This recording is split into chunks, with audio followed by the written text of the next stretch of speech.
Market యార్డ్లో పశువులను అక్రమంగా తరలిస్తున్న ఘటన స్థానికంగా కలకలం రేపింది.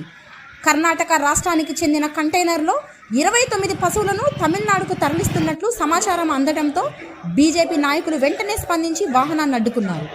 సమాచారం అందుకున్న వెంటనే ఘటనా స్థలానికి చేరుకున్న బీజేపీ నాయకులు కంటైనర్ను నిలిపివేసి తనిఖీ చేయగా అందులో 29 పశువులున్నట్లు గుర్తించారు. పశువులను అనుమానాస్పద పరిస్థితుల్లో తరలిస్తున్నారని పేర్కొంటూ ఈ చర్యను నిలువరించారు.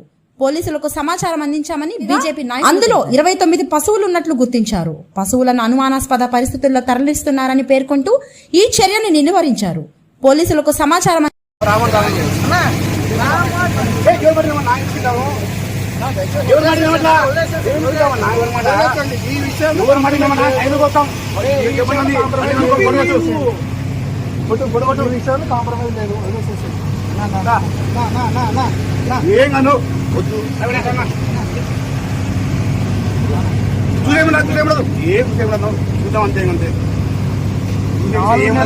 ఇన్ఫర్మేషన్ ఇది తినకుండా మాకు జిల్లా వాళ్ళు ఇస్తా ఉన్నారు, మీరు ఆకులు పెడుతున్నారా అని చెప్పేసి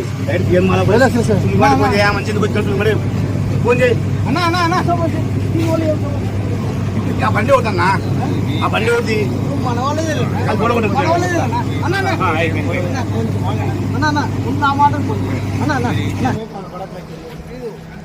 కొద్దిగా మీ క్రియేటెడ్ ఏమని చెప్పి అట్లా సైడ్కి నెంబర్ కింద ఉంది.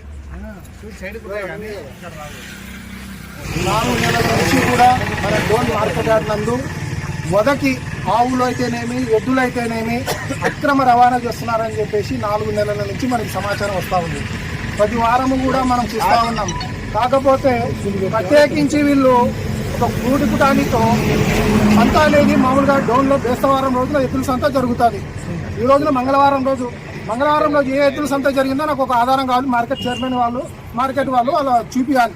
మంగళవారం రోజు స్పెషల్గా ప్రత్యేకించి డోన్లో ఎద్దుల సంత మేము నిర్వహించాము. అందులో ఇక్కడ ఉన్నటువంటి ఎద్దులు ఆవులు తరలిస్తున్నామని చెప్పేసి వాళ్ళకి తెలియజేయాలి. అంతేకాకుండా ఇవి ఏవైతే ఉన్నాయో ఎనిమల్ క్రూడియల్ యాక్ట్ ప్రకారము ఈ కంటైనర్లో 4 లేదంటే 6 ఆవులు మాత్రమే, 6 ఎద్దులు మాత్రమే, 6 జీవాలు మాత్రమే తరలించాలి.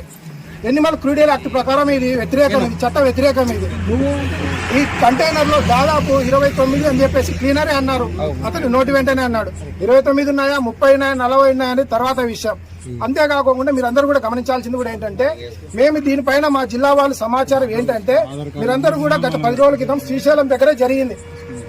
శ్రీశైలం దగ్గర ఇదే సంఘటనే జరిగింది. వాళ్ళు కూడా సేమ్ ఇట్లా ఎద్దులే పట్టుకున్నారు, దాంట్లో ఎద్దులే ఉన్నాయి. అలాగే మనకి జిల్లా నుంచి వచ్చిన సమాచారం ఈ రోజు మనం దీన్ని మన కట్టబడింది, దీన్ని మనం పట్టుకున్నాం. అధికారులకు కూడా డోన్ టౌన్ సిఏ గారికి తెలియజేస్తే వారు దేవాలయ సీతారాముల కళ్యాణ బ్రహ్మోత్సవాలకి ఇన్ఛార్జిగా వేశారు అక్కడికి. ఇక్కడ మన డోన్ టౌన్ కి రూరల్ సిఐ గారు రాకేష్ గారు ఇన్ఛార్జిగా ఉన్నారు. వారు కూడా మన విషయం తెలియజేశాము. వారు కూడా స్టాఫ్ ని పంపించడం జరిగింది. వీరు ఇందాక మాతో మాట్లాడేది మాకు ఒక సవాలు ఇస్తున్నారు. ఇక్కడ ఉన్నటువంటి ఎవరైతే రవాణా చేస్తున్నారో వాళ్ళు ఏమని సవాలు ఇస్తున్నారంటే, మీరు అడ్డుకోవడానికి ఈరోజు వచ్చారు కదా, మరి డోన్లో ప్రతిరోజు సిగరాన్పేటలో జరుగుతూ ఉంది, అది కూడా అడ్డుకుంటారా అని చెప్పేసి మాకు సవాలు ఇస్తున్నారు. ఖచ్చితంగా దాన్ని కూడా అడ్డుకుంటాము, పై అధికారుల దృష్టికి తీసుకుపోతాం. మా చేత కాకపోతే వాళ్ళతో సహా ఈ కార్యక్రమాన్ని మేము నిలుపుదల చేస్తాము. రేపటి నుంచి ఖచ్చితంగా రేపులో ఎల్లుండి అసలైన సంత జరిగేది. వీళ్ళు తప్పుడు ఆరోపణలు చేస్తున్నారు మా పైన. మేమేదో డబ్బులు అడిగామని